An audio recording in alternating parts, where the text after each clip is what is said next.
Hi friends, ఇవాళ నేను tomato curry చేస్తున్నాను. సో నా స్టైల్ ఎలా చేస్తాను చూడండి. ఆయిల్, జీరా అండ్ ఆనియన్స్ వేసేసి కలిపేసాను. అండ్ కొంచెం అయినాక సో బ్రౌన్ కలర్గా వచ్చే వరకు చూద్దాము. సో మిల్కీ వచ్చింది ఇంటికి. సో నా కర్రీ కోసం వెయిట్ చేస్తుంది మిల్కీ. సో టర్మరిక్ వేసేసాను అండ్ సాల్ట్ కూడా వేసేసి కలిపేసాను.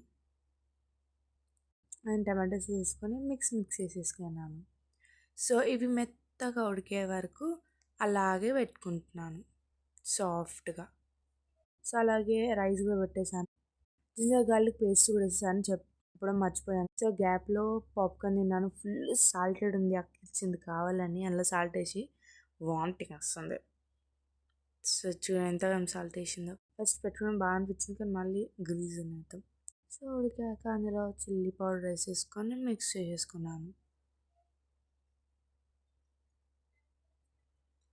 మంచిగా మెత్తగా ఉడికినాక తీసేసాను. చూడండి అయిపోయింది రెడీ కర్రీ మాత్రం. సో రైస్ కూడా అయిపోయింది. కర్రీ అండ్ పికిల్ ఇంకా పొడి వేసేసుకొని మిల్కీ టేస్ట్ చేసి చూడండి, చాలా బాగుందంట. కానీ కొంచెం సాల్ట్ తక్కువైంది, నాకు కూడా నచ్చింది. కొంచెం సాల్ట్ తక్కువైంది. సూపర్గా ఉంది. ఆనియన్స్ అండ్ టమాటోస్ ఇట్లా తలుగుతుంటే చాలా బాగుంది, సూపర్. ఇది బాగా చూడండి.